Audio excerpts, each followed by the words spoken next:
Welcome to the regularly scheduled meeting of Jefferson County Board of Education on Monday, December 10th. And I believe we have a guest here to help us with the Pledge of Allegiance. Is that correct?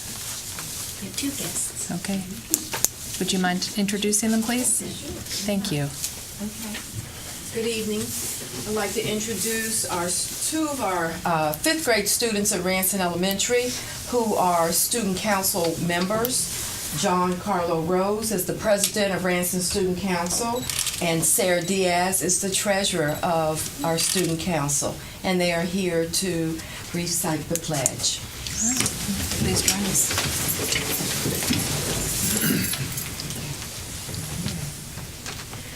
I pledge allegiance to the flag of the United States of America and to the republic for which it stands, one nation, under God, indivisible, with liberty and justice for all. Thank you very much. Thank you. Thank the parents for bringing that.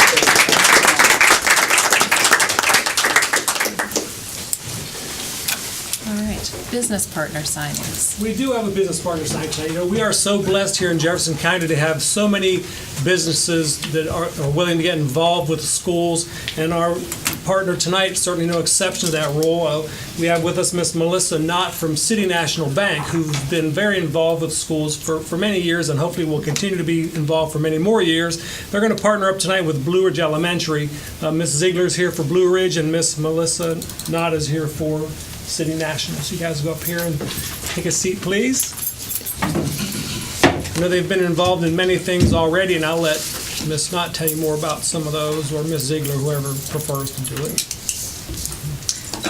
Well, we were just talking, we have this like a dual kind of connection with a mother and a stepmother that are sort of connected, and with the ROCC and with helping with our supporting our fall festival and some of our other activities. And we were also talking about potentially going and doing some education, teaching the kids about banking, maybe doing some on-site banking. But for the last 3 years, we've just supported the Fall Fest, and that's grown, and we made the connection with ROTC, so they've volunteered over there at several events, which has been really nice.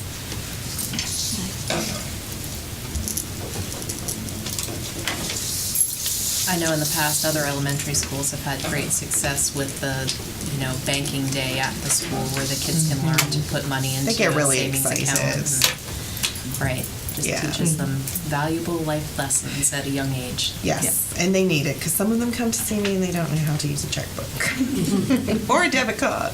Oh. They'll learn too quickly about that. When it doesn't balance out. Right. They will learn. Thank you. Thank you. Thank you very much. Thank you. Thank you.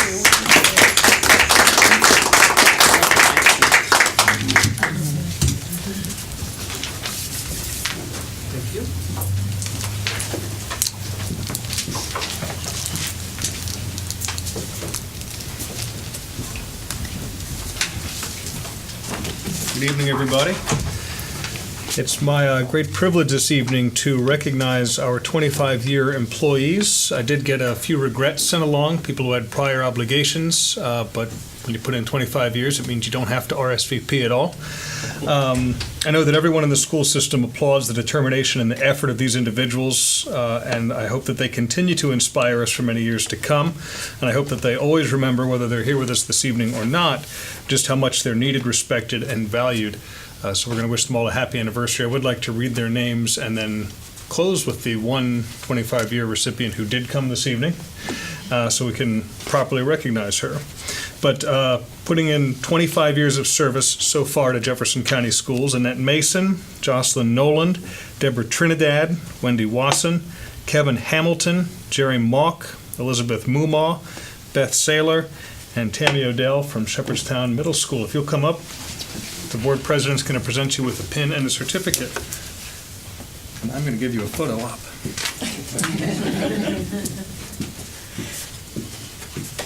This is the beautiful certificate. Thank you. And then this is your pin. And I'm going to put it on your screen here so you don't poke a hole in your shirt, because it's too pretty to do that.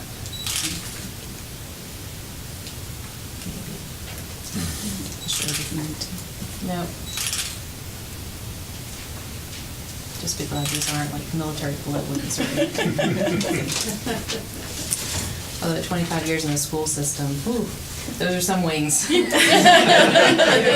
you very much.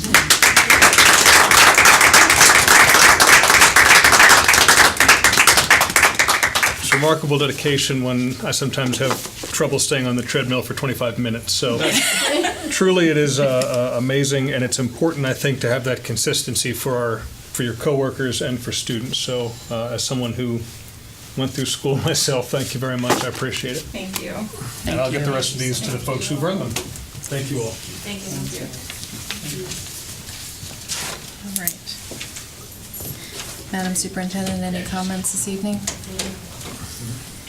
All right, approval of minutes. I need a motion to approve the minutes for our regular board meeting held November 26th and special board meetings held November 27th and November 29th. So moved. Second? All in favor? Aye. Opposed? All right. Citizens' comments? None. None. Okay. Moving right along. That's a first for a long time. It's the first one ever. The consent agenda. Do we have any changes or deletions or anything with the consent agenda this evening? All right. Do we have a motion on the consent agenda? So moved. Second. Any discussion or questions? Yeah, I just have a request. Yes, ma'am. I was looking at the finance portion and had to cut and paste to see it, if they could just... I met with finance today about that. They actually brought to me at about 2 o'clock this afternoon. And Beth came in and she said, we printed this out and we realized that it runs on to the next page. And in case Miss Roper has a question, we want you to have it. And I said, well, are you going to be able to fix it? She said, yes, we figured out why it was breaking in Board Docs the way that it was, and it won't break the next time that we do it. But this was the first time they'd added the voided checks. They weren't previously on there, so this is the first time they'd done it. But they figured out why it broke in that line, and they'll have it fixed for next time. But thank you. Appreciate it. Cutting and pasting is such a challenge. Well, I was looking at it and Take your It's screen really and awkward print it. online. Yeah. Yeah. All right. So no further discussion. All in favor? Aye. Opposed? All right. Let's see here.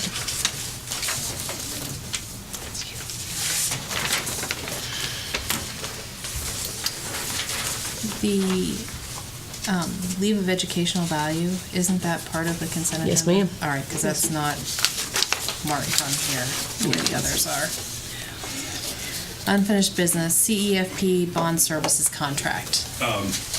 We haven't got the contract together yet, but I do want you to know that we had a meeting. We had a meeting on Thursday of last week, and we met with one of the principals, and he assures me we're going to get a contract that will make all of us happy. And he really wants to work with us well. And he also said that he'd start the process even without the contract for us. And I got two meetings next week set up with him. So we'll be going around the county looking for things to see what, kind of things that I know and Keith and others, so that we can bring some of that together. And so he knows where all the buildings are too, because he's not from here, of course, so he'll have to learn all those kind of things. But we're working together. We'll have it shortly, but I just have to make sure that we have it right. And we didn't want to try to jam it together. That just doesn't work sometimes. So this is just an update? It's just an not actually update. action on Not a approval of the contract itself, it's an because we update. don't have that yet. Right. So we are going with OWP. I was meeting with OWPR. Again, the contract still will come back to you. You have to decide whether or not we're going with OWPR if you are happy with the contract. He says to me, he believes that they'll be very, very, very fair with us. Because as most times in these kind of situations, people always want to work for you long-term, not short-term. They put in time to get here. Well, I hope they're fair because the process certainly is backwards. It is very backward, but And I've again, been assured. when you make your decision, you'll have to make it, as we presented at the last meeting, you'll need to make it on that one. And then if you're unhappy with it, we'll have to go to the next one, and we can't go back to the first one. So Right. that's an important decision, and they know that process as well as we do. So the only motivator for them in terms of keeping their prices low is the prospect of working with us in the future, whereas this is a fairly low dollar amount. Building and renovation and changes, those are very large ticket items that they hope to impress us with their level of service and get them in the future. So that's the incentive. Right. Like for example, in general, any building that you build is at 7%. So 7% of the entire amount. So when you're talking about a high school going $50 million, 7% of $50 million is a whole lot of money. So $450,000, right? So But aren't we still under guidelines of what SBA? we are under SBA guidelines. So it can only be so much. It's only going to be so much anyway, but at the same time, like I said, he has reassured me, and I called the assistant superintendent of the state, and that the new assistant superintendent, Tommy Young, worked for ZMM for years, working with these kind of situations. He assured me that what we were being told was exactly the truth. And if I had any problems and it wasn't going well, we could call him and he'd step in and help. Okay. Thank you very much. Oh, no problem. I know this is going to be quite the process. Anybody that's worked with this type of thing all their life came up with a deal like that. It's backwards. Yeah, I don't disagree at all. Thank you all. Thank you. All right. Approval to place on review Chapter 7 Advanced Diploma Policy.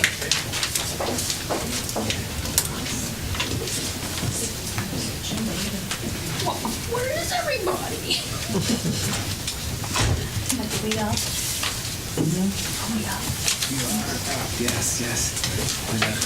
You got on the agenda is proposal to place a advanced diploma policy out for review. That, if you remember, we changed the required credits for graduation for state policy 2419. One of the things we talked about that time is maybe developing an advanced diploma. So Ms. Vera worked with our secondary schools, and I'm going to let you share about the progress and what we're putting out for review. Right. Good evening. We're just asking for the advanced diploma policy to be put on review, which would change the number of total graduation requirements, which currently for a standard diploma is 22 required credits. The advanced diploma will raise that to 26 standard units of credit, as well as a requirement to maintain a 3.5 grade point average or higher. We're hoping that this could be an option for incoming freshmen for the 2019-20 school year.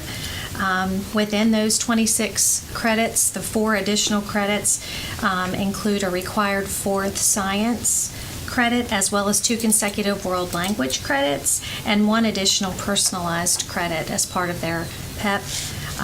And within their personalized plan, we've also asked that students successfully earn credit in at least 1 AP course or at least 1 dual enrollment course, as well as completing at least 2 honors courses and/or 4 credits in a CTE program. So we're hoping that this would put our students ahead of other counties. I've researched and could not find any other county in West Virginia that is offering an advanced diploma. So this would put us ahead of the game and be a nice option for our high-achieving students. Kathy, what would be the difference between this diploma and a baccalaureate program? I'm not really sure, to be honest. I could look into that. Well, let's You have mean the IB program? Let's have a motion to approve it, and then we can discuss it. Do we have a motion? Second? Second. Okay. Now questions or discussion? Okay. International, and I can speak to this only because in my previous system, we did have IB schools. International Baccalaureate is a very prescriptive program. You have to have your teachers, just like with AP, you have to have your teachers trained in IB, that you have to use their curriculum, and they have to pass their assessments in order to earn those credits. There is such a thing as an IB diploma. To my knowledge, there's only one high school in the state of West Virginia that offers IB diplomas because it's an IB school. They've gone through the training. And that involves, in this case, we can use all of the existing teachers' licensure, training, standards, assessments. IB would require us to go to IB and to invest the money in getting the teachers trained, getting the program, becoming an IB school, and offering that diploma. It's a fantastic program, and I would love to see us get it, but it's a pretty significant investment of time and effort and money for the school that does it. Thank you. How different will the diplomas look? Like how? Usually the advanced diploma, from what I've seen, just has a seal, a standard seal stating that it's an advanced diploma. So the transcripts when they go to schools, will it say anything different? It would just recognize that what the students have completed as far as credit-wise, and that our county represents or recognizes it as an advanced diploma, so that hopefully they're looked at in a different way as a little bit higher achieving than other students.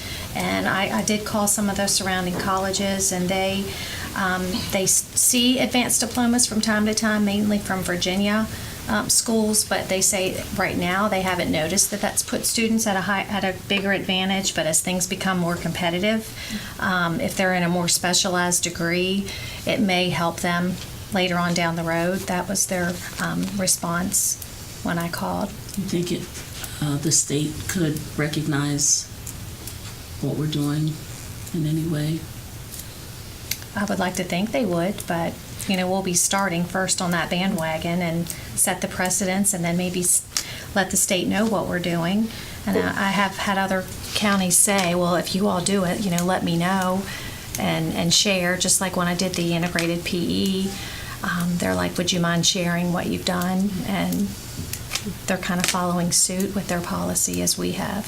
There was some discussion too, just possibly working with our local chamber of commerce and local businesses of students that graduates advanced diploma. It might be more the CTE students, but if they could be recognized, maybe their hourly rate could possibly be different, or maybe a sign-on bonus. Just we work with the chamber of commerce, local businesses, and say, hey, we identified these students as basically outstanding students in their field. They were giving them a better finished product in a way. So, I guess two things. Number one, we did speak to the state prior to embarking on this to make sure that we were able to. And when we spoke with them, they said certainly it's a decision. You can award a local diploma that's above and beyond. You can't go below what their standards are, but you can go above and beyond it and create one. They were not able to articulate anybody else in the state who's done this. And what we hope to do is to, in response to requests from the board, is to expand the range of diploma options that we offer. So distinct and separate from the advanced diploma, we were exploring another diploma option that would recognize students not necessarily for solely academic achievement, but for work ethic, meaning high consistent attendance rates, no discipline, and recommendations from guidance counselors. They've done one of these in Maryland, and Morgan County is looking at one. Students who meet those criteria, and I actually have a meeting with Heather McIntyre to discuss, would local businesses be willing to honor that sort of they call it a work ethic diploma, but a diploma that would recognize certain work characteristics and traits, and would local businesses be willing to start those students off at a higher rate of pay, 50 cents more an hour, or giving them a signing bonus, because we're certifying that they meet these work skills criteria for them. Just to start differentiating Jefferson students and what they're capable of and what we offer as a county from other places. I think that's going to be increasingly important for us as education becomes a more competitive industry, quite frankly, and we need to talk more about what we can do differently for students going through the system.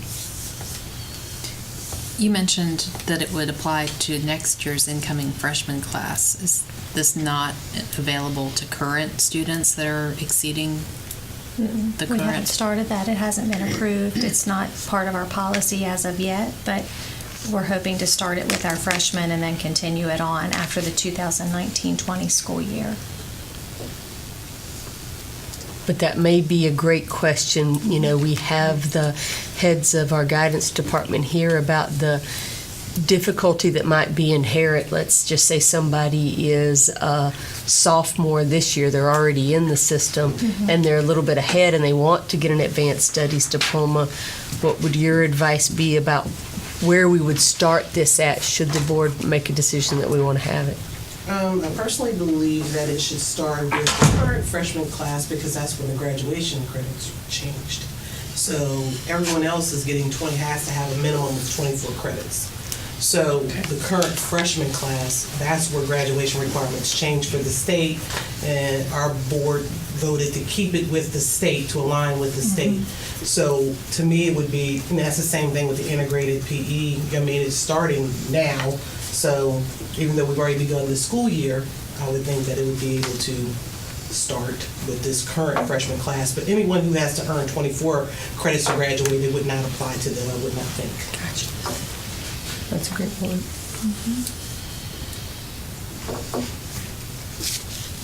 And this would end up to be 26 credits, is that correct? At least 26 or more. Students may take more, but Which is the opposite of what the state's going. Didn't the state just dropped down? to 22. 2 or 3 or... To 22. Yeah, okay.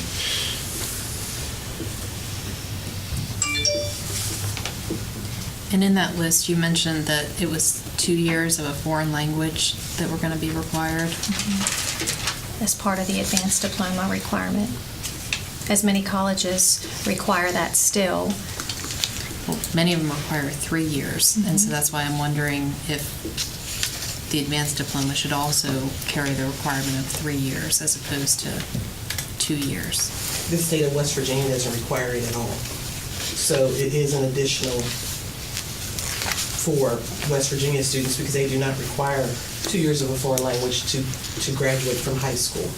And in-state students, I would say West Virginia University probably is the only school that says that they require 2 years of a foreign language to enter this school. But there's no longer a graduation requirement because we no longer have pathways.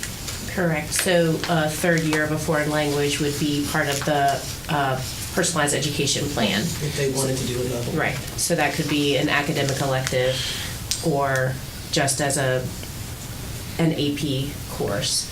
Whereas it used to, you would have to have a fourth science and 2 years of the same foreign language when there was the skilled pathway and the professional pathway.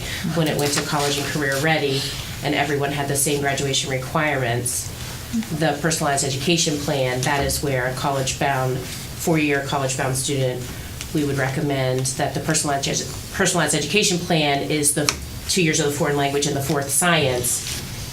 Whereas individualized, yes, to each individual student. Correct. Where the CTE for CTE classes would be maybe the old skilled pathway for a non-college bound student or for a vocational student going into technical school.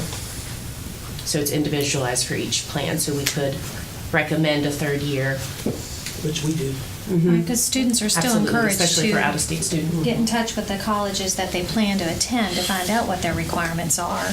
So hopefully our students are doing that. If they're interested in going to an Ivy League school or a college outside of West Virginia, if they require 3, they're certainly, but we didn't look upon that because of our West Virginia colleges not requiring 3. We hated to make that a requirement in this diploma. It's certainly recommended for students that find out they need a 3rd one, but we didn't feel like that it fit for the policy as such. I do like how it's bolded in here. It was really easy to see that in this policy. Please check this out. Red flag, find out what you need. So I thought that was really well written. But I also like the fact that then it also allows you to either mix in a CTE, or I like the computer science course addition in that piece as well. So. Okay. Any other comments or questions? I did have one question. It does say the AP course with corresponding examination. It does not say what you score on that examination. So basically you're just saying you must take the AP exam. You must try the AP exam. Right. Okay.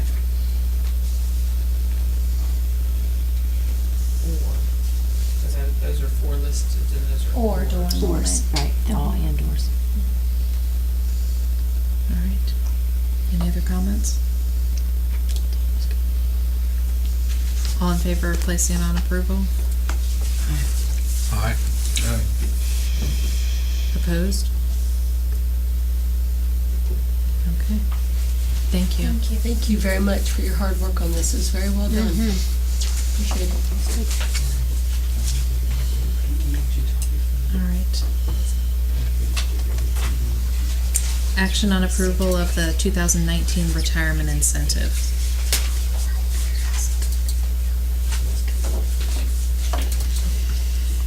Retirement incentive?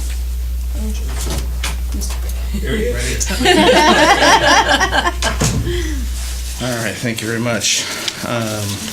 This is that time of year that we come before you to request that you approve the West Virginia State Retirement Incentive for classroom teachers. Typically on or before March 1st of that particular year, a classroom teacher may give written notice of retirement to take effect at the end of the school year, so as to be paid a $500 state bonus for early notification of retirement, and that's according to West Virginia Code 18A2-2G1. But we always come to the board and request that we also honor and provide that same incentive to our service personnel in Jefferson County Schools. So tonight we're bringing forth this request to also include them. And you have a copy of the incentive guidelines and requirements in your packet. And so the key thing I want to make sure I just highlight tonight for those who may be listening in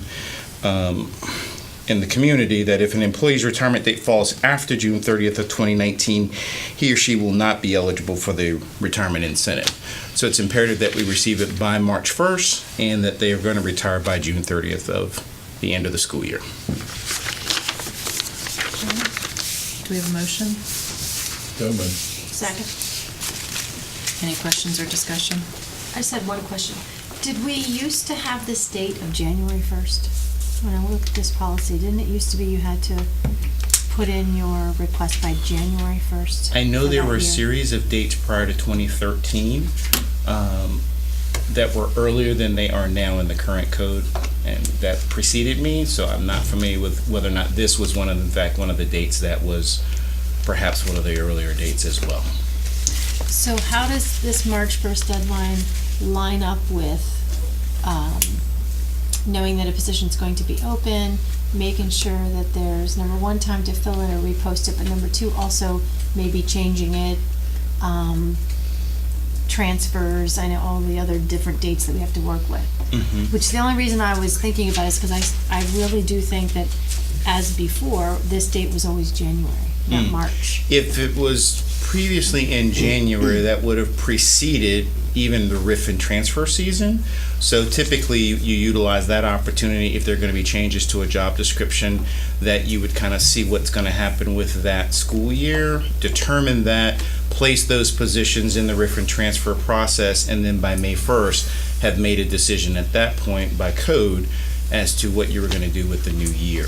So I So you think, still have till May to do that. correct. Yeah. So I think maybe if it was previously January 1, it was kind of really putting the cart before the horse. Because you might want to, if you've already made those decisions and people said, I'm going to retire, but maybe there are things that you wanted to do with that position beforehand, so. So you good with March 1st? Yeah, as long as it works for them. I just, like I said, I just thought I had remembered that date and was just making sure it made sense for all of the principals and everybody else in the buildings with how that has to work on their schedule. Okay. All in favor?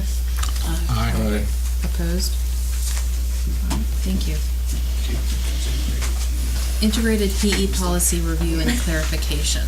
Yes. Recall, just probably a month ago, you approved the integrated PE policy, and after the approval, I think both of our high school administrators, as they looked at it, saw something they didn't see in the very original draft there, which if you look on your paper, the very last line on the first page for the non-credit bearing path is X'd out where it says successful completion of the virtual PE course, because that's not a requirement since you're not getting credit, you're waiving the credit for it. So the students aren't required to take the virtual PE class. And I think both Ms. Fitzgerald and Ms. Marcus both saw red flags. Oh no, people are going to be confused when they read over this. So we're proposing, without putting it on back out on review, is just for clarification to strike that phrase from the policy so it reads a little cleaner. Okay.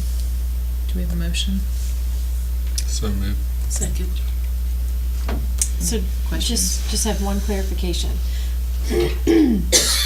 What you're saying is, or what we're saying is with this policy, just so people understand it, is if you're doing a non-credit bearing path, all it enables you to do is you have to do these things, but then to get your 22 credits, PE is not one of them.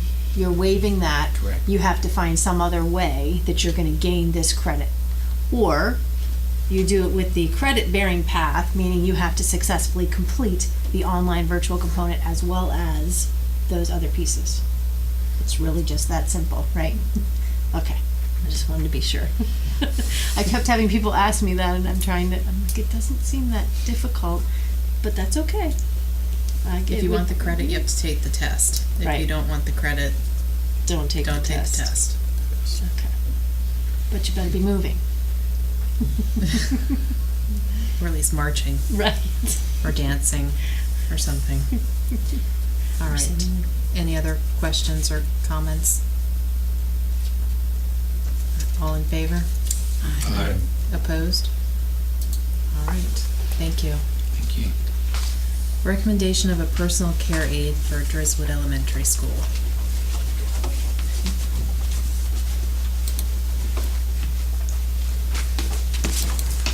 Hi, yes. I'm recommending that you approve a personal care aide for Driswood Elementary School. This child has joined us from Raleigh County on December 4th, I believe, and he has started over there already. We do have an aide with him while we go through this process temporarily. His IEP called for it when he arrived. The IEP team reviewed it and did assess that at this time he still does need an aide. I have listed his disabilities in the attachments for you as well as in a paragraph. All right, do we have a motion? Questions? So moved. Second? Second.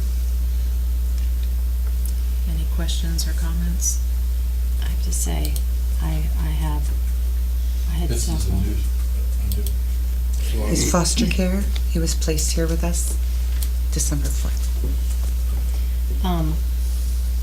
Honestly, my questions, or I don't know whether they're statements or questions, reading through the material, like I couldn't even take it. I mean, the devastation of what this child has been through makes me sick.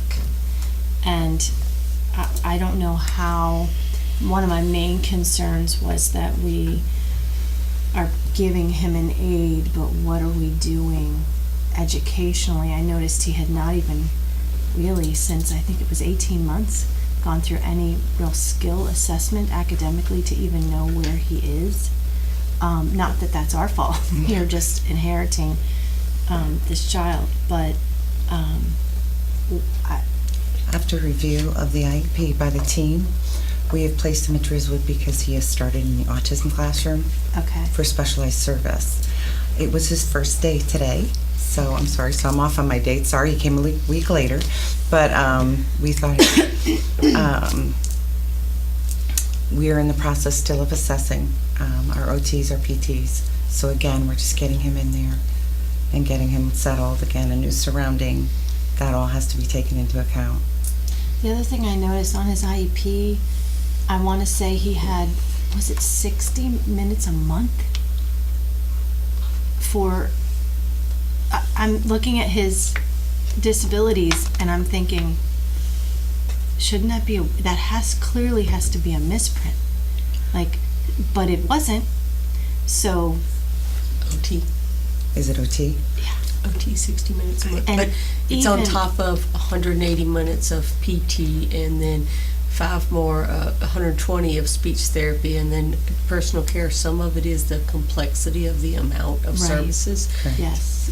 You can only get in so many Yes. so many minutes a day. But I was surprised again to see that per month. All of them are per month. And really, when you divide that out, I just felt like, but then I didn't feel like it was consistent at all because we have no assessments Well, and academically. again, but per Misfits Word as well, we inherited this. Exactly. Right. No, We do the best we can. Yeah, Honestly, again, I we just try. felt so alarmed, even for the classroom itself, that for them, this was really no information. No, Because it's not. And we're even learning a lot today, so we have learned a lot. You know, we learn a lot every day. And I know our staff well enough that they will reassess if needed and what we've noticed already about this child. So, Do we have, help me understand, in the state of West Virginia, we don't have a certain number of years. I know in New York State, every 3 years it's mandatory full evaluation again. There's nothing like that in West Virginia, am I correct? that's a federal law. Okay, Yes, we do. so it's every 3 years, but do they have to go through the same academic? What it is the IE team, say you've been with us for 9 years. The last every 3 we've tested you. By the time we get to the 9th year, just on the data that we've gotten from the teachers and the OT that you've been seeing, and the PT you've been seeing, and the speech you've been seeing, we may be apt, we'll have a reevaluation meeting, and we'll talk about whether or not we need to test again. So it becomes an option. When you're a new student, we're probably going to test because we want our own data, especially if it's inconclusive what we've received. Your primary purpose for reevaluation is just to establish eligibility, right? To maintain eligibility. It is, or we feel that the testing that we already have is still valid and we're seeing still the consistencies, or we see that they have not made the growth, they haven't met their goals. So if we're not meeting the goals that you already have, then we're still working on things, and that comes into play as well. But to her point, they're triennial reviews, and it's the decision of the team what testing gets done and what doesn't. Okay. We don't have a standard academic test that We do have We standard do. ones, but they're not required across the board of every student. We'll do different ones for different students depending on what we think their needs are.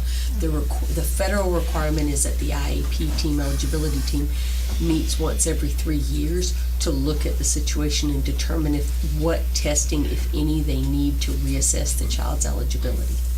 So it could be a whole full battery, it could be different tests than it was the time before, depends on where that kid's at in that space. But it is a requirement that every 3 years you meet. you at least need it. Okay, but you don't have to retest. Not always, not for And typically, we don't retest as much when kids, if we've had them since they were in like preschool, and we've been doing it, and they're in, they're in the 10th grade. Right. You've got 5. That's a little, Yeah. Then we need to call in DRS at that point. Ms. Fitzwater, my question is just curious. The funding I see it's coming out of general funding. Will it always come out of general funding, or will we be able to use federal funding, like special education funding, to support this child? Okay, let's see, when I do this. We could.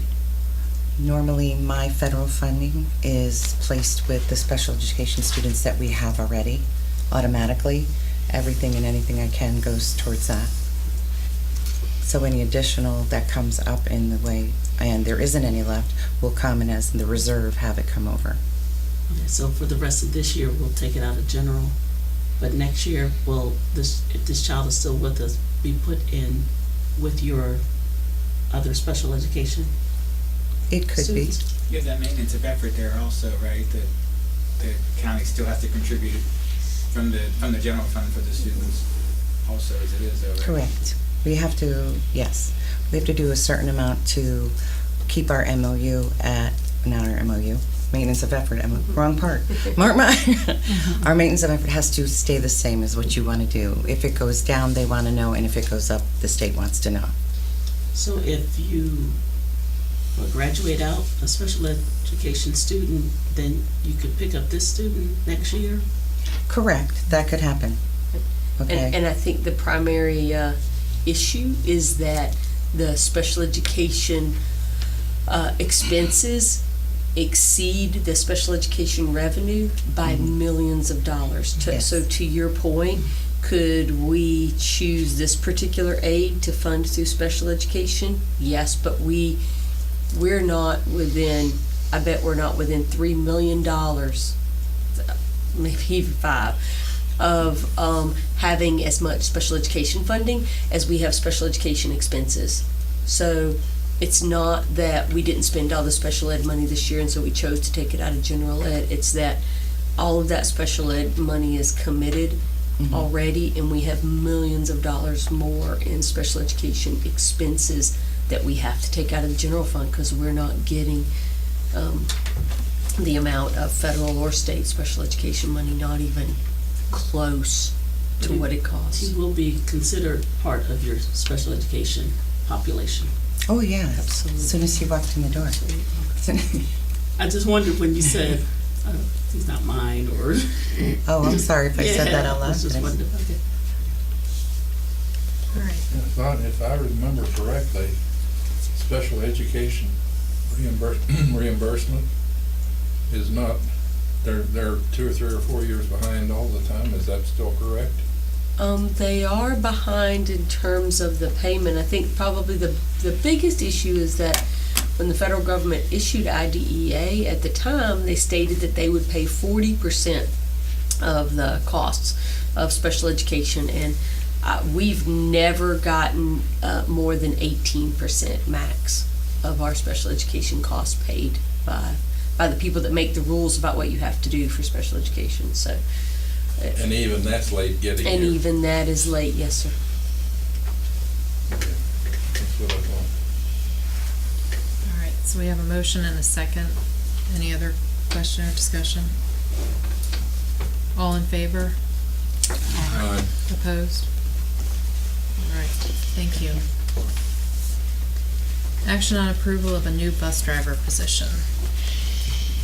I have Joyce here with us. You're double teaming us. Yes, we double teamed a little bit because, and actually this one almost ties to the next one. So whatever we tell you about this one is the same truth as the next one, the transportation aid.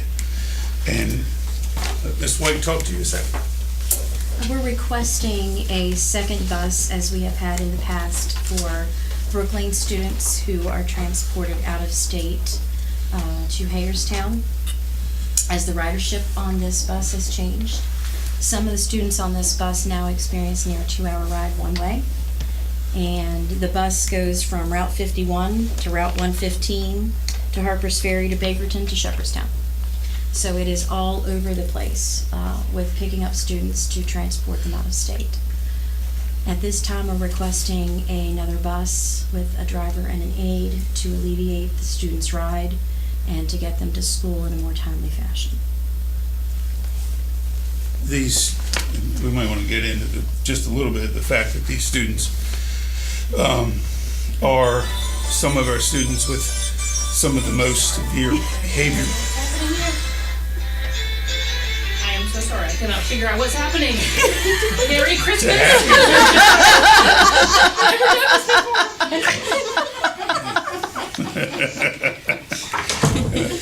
Some of the most severe behaviors. I wish I had thought of that. and- Hold on. And it's very difficult on our bus driver and their aide and the children for a 2-hour bus ride each way. So you're talking about 4 hours a day on a bus. And we also tried to pool people at one, and we couldn't get any of the parents to help us out with that. Bringing them into a central position and picking them up there. That just they couldn't make it in their lives either. Remember, a lot of these children have hard lives at home too. And not all of them, some of them great homes, but some of them don't. So in this situation, we've tried a dozen different things before we came to you. We went to JLT, and at JLT tried to think through as many things as we possibly could. At this point, we're sort of out of all that, and we really just need to have the bus driver and the aide. Thank you. And you have, what, four students altogether? No. 7. Huh? 7. 7 altogether. Oh, 7. So do It's we just have their a- geographical location and gathering them up and taking them to one facility. Do we have a motion for the new bus driver position? So moved. Second? Second. I guess my first question is, we're currently struggling for bus drivers as it is. Creating another position, can we even fill that position? We just turned out 6 more this week. The past few weeks, we've turned out 5 or 6 more. We're starting a new class as well. I finished interviews today. The answer is we'll make it. Yes, we can do it. I'm sorry, Ms. White. You said you just turned down or turned Out. We Turned produced. Good. From our last class, so that's good. Now we just have to keep them. That's right. Retention, absolutely.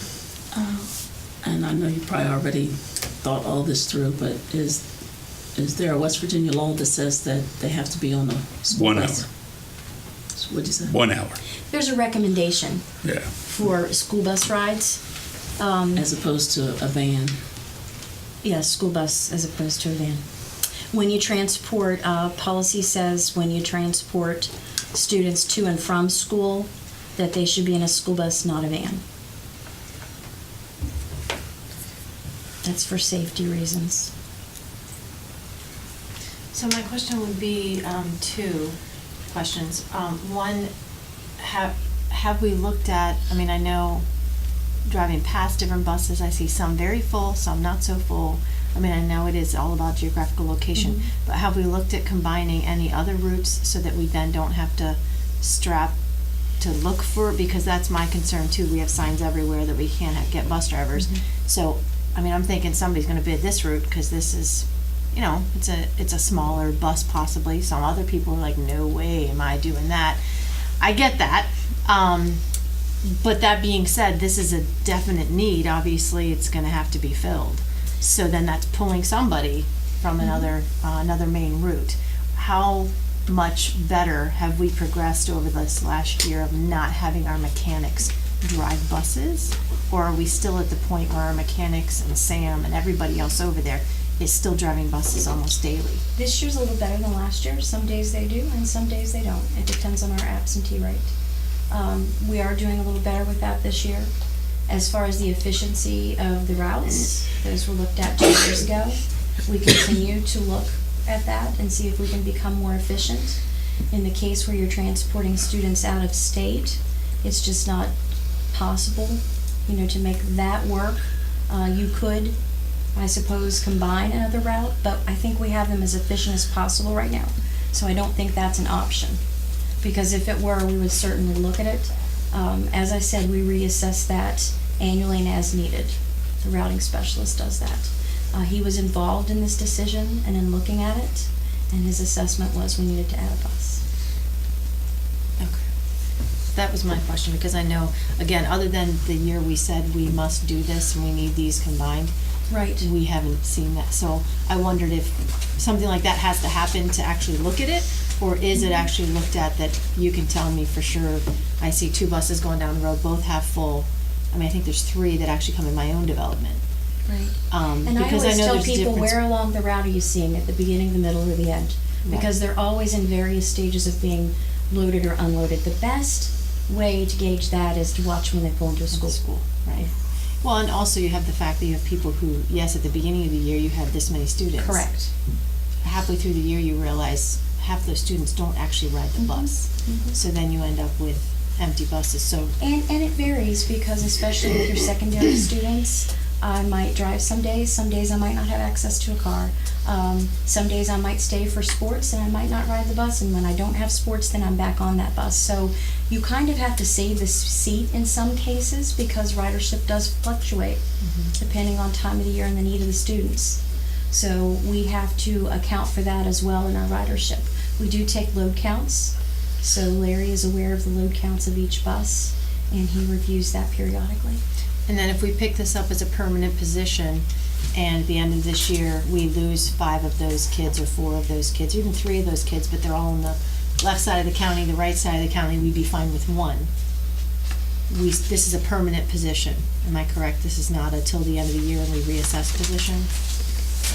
We try to reassess every position during your time, but we've had this same problem for the past 3 years off and on, mostly on, and we've cut it at the end of the year each time, and now have had to come back each time. So I'm pretty sure, and especially with the children that we have on that bus, that that's going to continue for some time in the future. They don't need an aide. Yes. They don't need an aide on the bus. Yes, they have to have an aide. Next one. That's on the next one. Have you looked at to see how much of a time decrease it's actually going to be? Because, I mean, you know, from 51 to Hagerstown, no matter how you get there, it's not a quick drive. I mean, so is it going to truly decrease it a substantial enough amount to justify 2 more positions? Yes, I believe it will. Is my first I question. didn't bring that data with me, but we have looked at that. I don't know how many minutes to tell you it will decrease it, but in the past it has decreased it. It's a road we've been down before. We just keep coming down the road. And to ask them to go to that many geographical locations, whereas if you were on Route 51, if we started you at your closest point and you went over to Route 51, you could seemingly go through Berkeley County up to Hagerstown. You can take then the quickest route. If you're making all the stops, it's going to slow you down a lot more than if you just keep moving with the students on it. And my second question was about Berkeley County. Do they have any students that they send up there that if we could drive our student to catch their bus and ride up there together, is that even a possibility? I don't believe they transport any students out of state or how they do it. The last I talked to JR, I don't believe they send any. They may. I really don't know. And if they transported them, I don't know how they transport them either. Something I can find out, I don't know how they do it. Or if they do it. It's a great idea. Yeah, But it we is. work with them with homeless students already. Right. We do. We can Evento, where we swap them at the line because of that. And I guarantee you, with more than, I think Berkeley's now up to like 1,200 plus special education students. Guarantee you they send kids out of state. Flat out. No way they could. They Guarantee. probably do. No, they do. There's no way they'd have. Yeah. Yeah. Or is there With any double the way- number of sped students we have, they do. Or is there any way for, you know, some of our bus drivers to, you said the parents are not willing to bring them to a central location. Is there any way, you know, one of our buses could drop them off at a central location? I mean, I'm just trying to figure out, you know, for 7 kids to have 2 full-time bus drivers and 2 full-time aides and to send them to, you know, Brooklane. This is, I mean, we're not flush with funding here. In a classroom, these children would not all be in the same class. our REs probably wouldn't allow such a thing. Can we approve this somehow legally temporarily until we check with Berkeley County and see if, especially with the fact that we have partnership already, that makes perfect sense to be able to work with them, to pay them a portion of it. It would cost us a lot less, and it would also not make our bus drivers or our mileage or everything else drive, all the way up there when they're already closer to that. I'm going to defer to Mr. Pettiford. I believe, Mr. Pettiford, we can put a temporary position in for 30 working days prior to having to post. That's correct. Well, if it's being paid for with JLT Reserve, that's temporary money anyway, isn't it? So wouldn't it be temporary if the funding is temporary? No, it's just to get us through the end of the year, and then it would go. But it still becomes a permanent position. The general fund.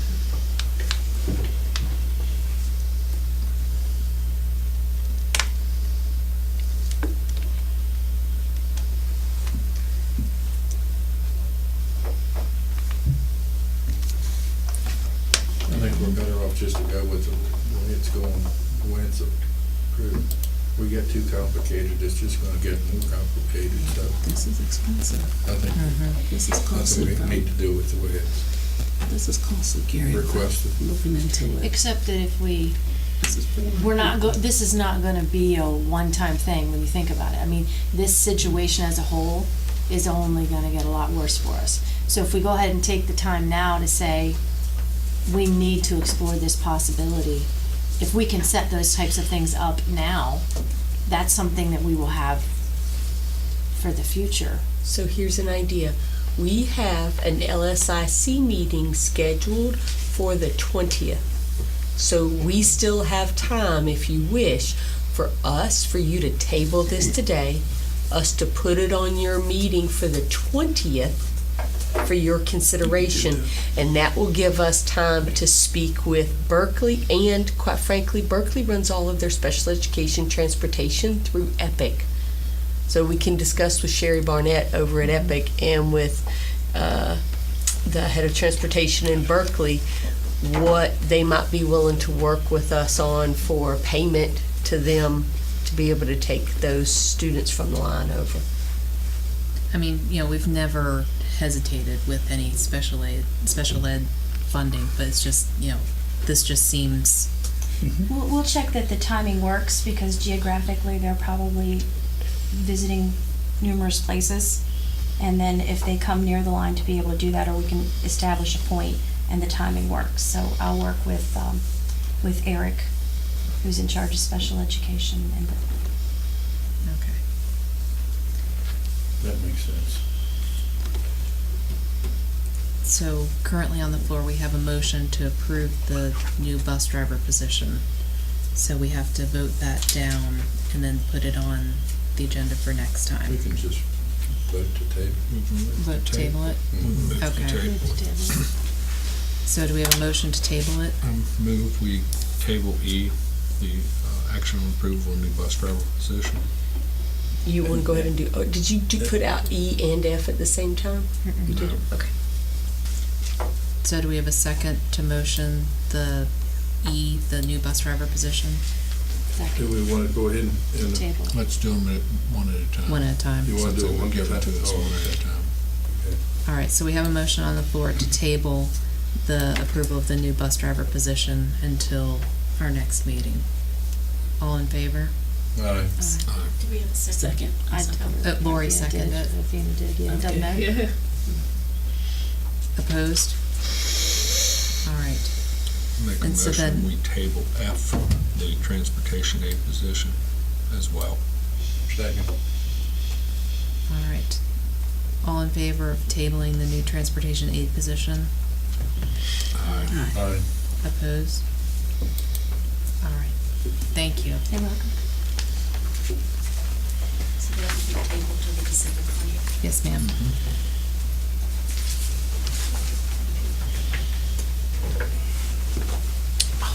All right, action on approval of the 2019-20 school calendar. I think you skipped Pick up the G there, maybe. Oh, Sorry, Got I another got all little my calendar notes on item here. there. Consideration and possible action to convert December 21st, 2018 to an instructional day. So this is for the board's consideration. I left you a little paperclip packet at your desk there. That we've missed 2 days for snow, and then for President Bush's funeral, we're not required to make that day up. Right now, though, we have 2 days out of 5. We can miss up to 5 days. We have accrued time for, which we won't have to make those days up. So we can miss a total of 5 days. The 6th day, then we have to look to make that day up. So we've missed 2 so far. So just for the board's consideration, that if we went to right now, December 21st is scheduled as a day for staff to work, but not students. So it'll be faculty senate and some staff development going on that day. Now, wanted to bring up to the board if you're interested in having the students come for an early dismissal on the 21st, we could do that, and then that still leaves us 4 snow days that we could miss after that before we have to worry about making any days up. According to our policy right now, is that the out of school days, the out of calendar days are the days that we make up first at the end of the first semester. So it's during the second semester. So if we got 3 more days of snow, whereas now the 4th day would be February, on President's Day, where it would be the first day that we would, by our policy, make up, then go up into spring break. Now I know it's just I guess of what type of weather we're going to have, because then the board also always has the option of looking at their policy and saying, hey, maybe we're going to look at this and put these days on at the end of the year. But I think a concern of the 21st, you can see on the points of consideration, is that really would anticipate very low attendance, both from students and employees on that day. I imagine people have made plans, and just the Christmas spirit's going to make it difficult for them to come back out to the school. But the plus side is we have another day in, which gives us 4 days after the holidays for makeup. So I want to just give our board those options and see how you want to proceed. So do we have a motion to consider converting December 21st to an instructional day? Second? Second. All right. I kind of have mixed feelings about this. I mean, I feel that it's a good idea to get that day in, but we have our set of rules down here that we've laid out, and people have known that this is a path that we are going to take. And this superintendent and this board has worked hard so people will know what's going on ahead of time, and this kind of is contradictory to that. Right, and it's not something we're trying to promote to say, oh, please do this, as much as to give you the information so you can make an informed decision. Now, if we had the rules laid out that if we had snow prior to, the beginning of the year, and that day would be the first one converted, I would have no problem with it whatsoever. Well, and actually that policy was created when we still were under the rules of 180 days no matter what. So one of the issues is that we haven't revisited the order in which we would use those under the new guidelines, because last year was the first year of it. And we switched what we needed to for the calendar, but we didn't change the order of selection for the days. And we probably need to do that. Yeah. Revisit that. It was pretty narrowly defined. This early in the year. I mean, it's a rarity, It's but a little scary, we should but- probably have a bullet addressing that if we're going to do that. Yeah, 2 weeks before, I think, is it's pretty not tight. fair. Yeah. Yes, ma'am.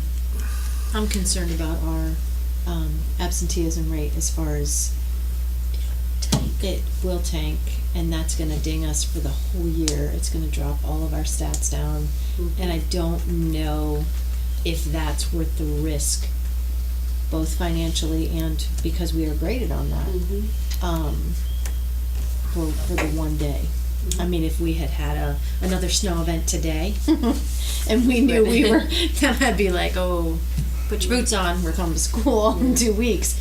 But fortunately, we are blessed with that. So I don't know. What's the positive to sell that? Because I don't know that I feel the same way you do, Mark. Well, employee absenteeism, I wouldn't should not be a problem theoretically because employees are supposed to work during that day. But it's a I day would night. agree in theory, and no disrespect to our staff. It is the Friday before Christmas break. It is staff development. If we had a greater than 50% attendance rate, I will be surprised, ma'am. I'll be here. I will, because I'm not here on Monday and Tuesday. So, I mean, simply, we've already heard from staff that they have some alarm about us because they planned on taking off already. I'll be honest, one of the reasons that we moved our staff development days to Wednesdays this year was because of the extraordinary level of absenteeism we have of staff on staff development days. They see that they see it, and all due respect to them, because I don't want people to think they don't care. They do. That's a day where they feel like they're not hurting children by not coming. So some folks, that's when they do their doctor's appointments, or that's when they get, whatever they need to get done. It's unfortunate because we also pay them for 20 days when they don't actually have to come We in. designed this day as a curriculum development day too, so there's it's going to lend itself more to teachers doing their grades at the end of the semester, though, where there's not like countywide staff development that's going on. That's purposely a day that's going to benefit the teachers more by being there than we're not imparting staff development knowledge countywide on that day. So we're not paying for somebody to come in Exactly, and do staff exactly, development right. to have a low. Right, it's to the teachers. Okay. Will be more productive on their work day. If they come in, they'll get their schoolwork done. And also you have three other factors. One, the state still only requires 18 hours of staff development, and those 18 hours have already been gathered. Two, we don't have an incentive to not come. Three, it's right before Christmas. I mean, so. Cheap airplane flights on that day. Oh, I bet there are. I mean, Seriously. again, this is not coming to you out of our advisement that you do it. Let me just say that. It is coming to you because it is your discretion as a board. But when we're taking away spring break, or if you're taking going away into the first week of June. Absolutely. I mean, there are consequences to There not are consequences to those decisions. Blame Mother Nature. But we have made people aware of what sequence we will be taking days, and they know that up front already. That's fair. And families too. Question?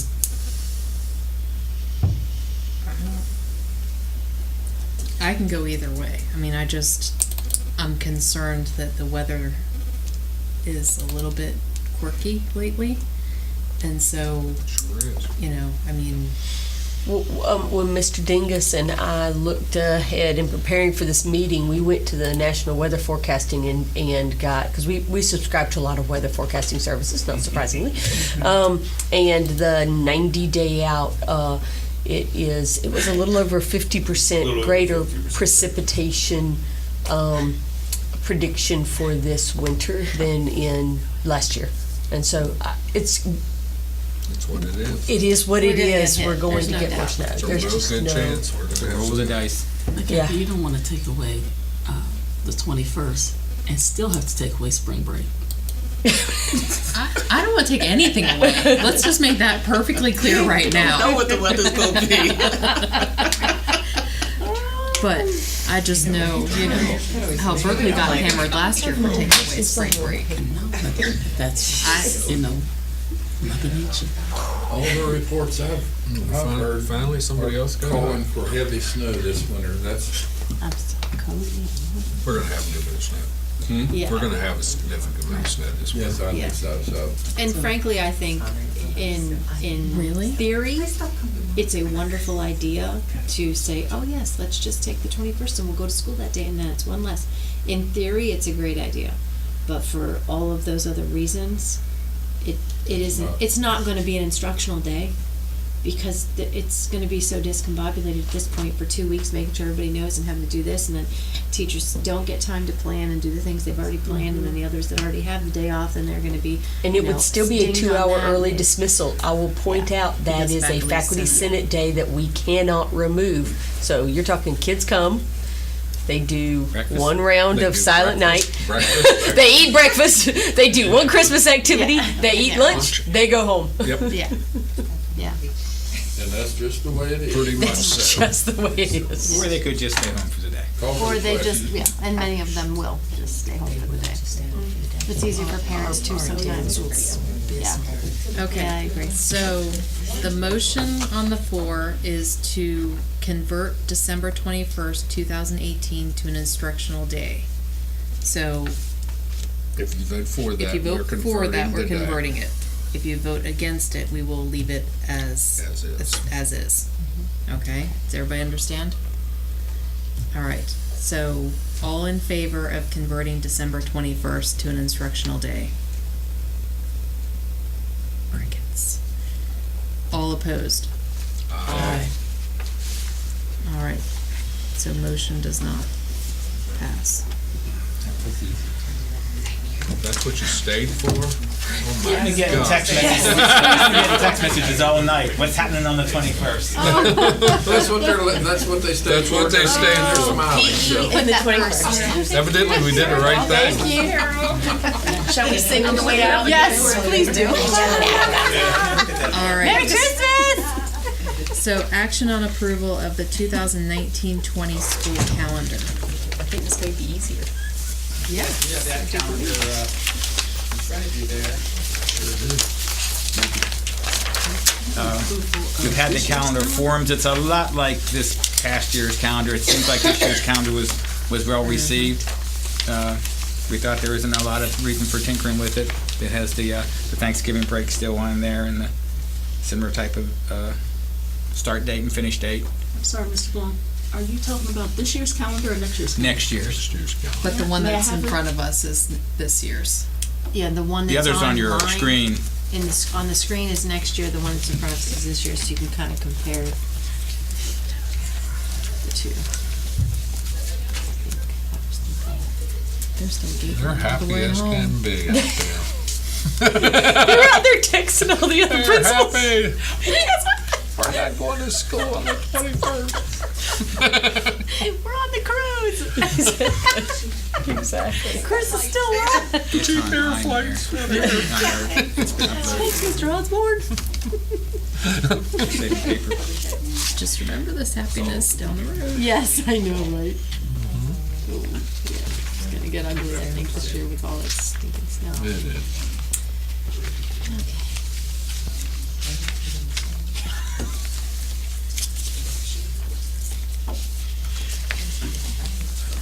So if I remember correctly, this, well, let's get a motion on action and approval of the 2019-20 school calendar. So moved. Second.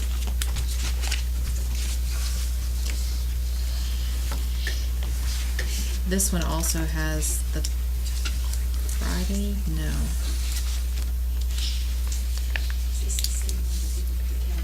Okay, so, in regards to the conversation that we just had about converting days if we miss some early days, how do the OS days work with makeup? OS days, we save those, out of calendar days are makeup days. OS days, our policy says we save those because those teachers got the OS days when there was a teacher strike, and other than a pay raise, they were given OS days. So we try to leave those days alone, and the out of calendar days are the. I'm sorry, I misspoke. When I saw the O, I was thinking Oh, okay. out of calendar.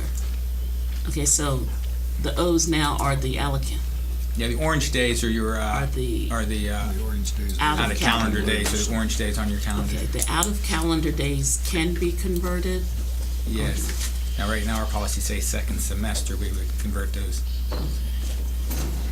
Can we put on the next agenda to change the policy so that next year, if we have the same situation, we could convert Friday, December 20th? to a day so that we're covered next year. Is that a good That compromise? is a very good compromise. And then they're aware of it ahead of time.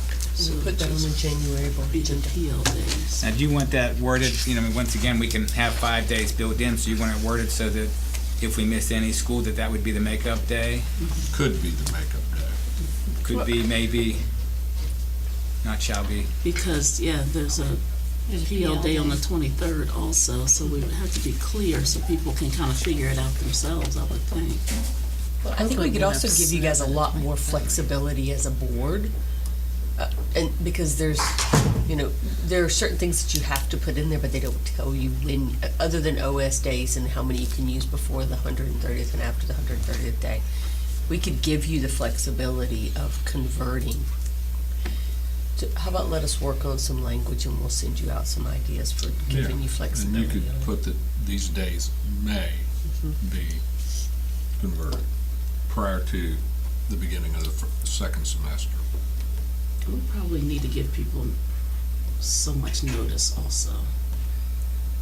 Yeah, but if we get these talking points out and we put it out with the calendar, they got from the beginning of the year or from.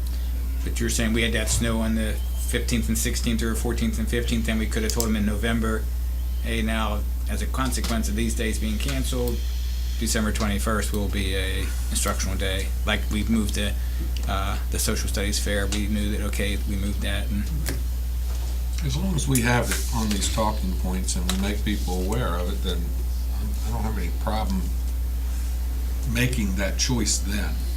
I mean, we still have a choice at that point. Right. It's not that we're gonna have to convert. It's not popping up on them. But they're aware of it. And they'll still book their cheap flights out, but they were aware that they could lose them. And you understand this calendar will still need state approval. It won't go until probably May or so. And these talking points are not necessary. They aren't part of the calendar. That's just to facilitate our conversation. In-county talking. Those are just to facilitate our conversation this evening. Yeah. Okay. So any other questions or comments about the draft calendar? Looks good.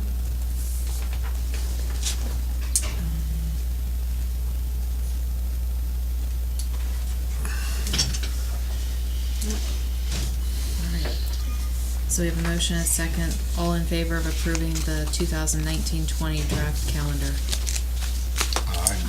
Aye. Opposed? All right. Thank you. Possible executive session? Yes, ma'am, we'll have an executive session for both a student expulsion and for a legal update. Let me make sure there's not a parent sitting up front.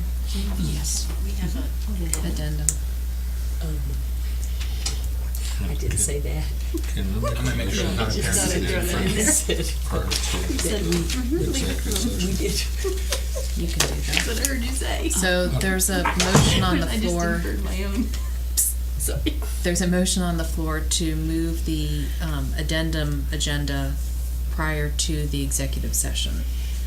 Do we have a second? So moved. All in favor? Mark? Aye. All in favor of moving it? Aye. Opposed? I don't really know how to work this. There's one item on the agenda. It's a motion to move it. Okay. So. Yeah, all we're doing The is looking order. at an executive session Yes. right now. Okay, so all in favor of moving it to now? Aye. Aye. Opposed? Okay. So now we have the addendum to the agenda, which is approval of contracted services federal program for the contracted individuals for 2018-19 school year, Jennifer Dixon, Ranson Elementary School Title I interventionist, and Dr. Suzanne Offit, professional communications mentor. These were two items that were moved from our last board meeting, and we revisited them, and now we're voting on them. So, do I have a motion to approve these two positions? So moved. Second. All right. Discussion or questions? Yes. I would like to discuss the one communications mentor in executive session, just because what I would like to say has too too many personnel-related items for public comment. Okay. Can we amend the motion to vote on the Title I interventionist and We can. Are you making the motion to amend it to just the Title I interventionist? until after executive session? Yes, we can do this one now and then that one after executive session. Okay. Let's discuss. I second that. All in favor of approving Jennifer Dixon, Ranson Elementary School Title I interventionist? Aye. Opposed? Okay. And then we'll discuss the other one in executive session. And then we will take action on that after. Correct. So do we have a motion to go into executive session? So moved. Second. All in favor? Aye. All right, thank you.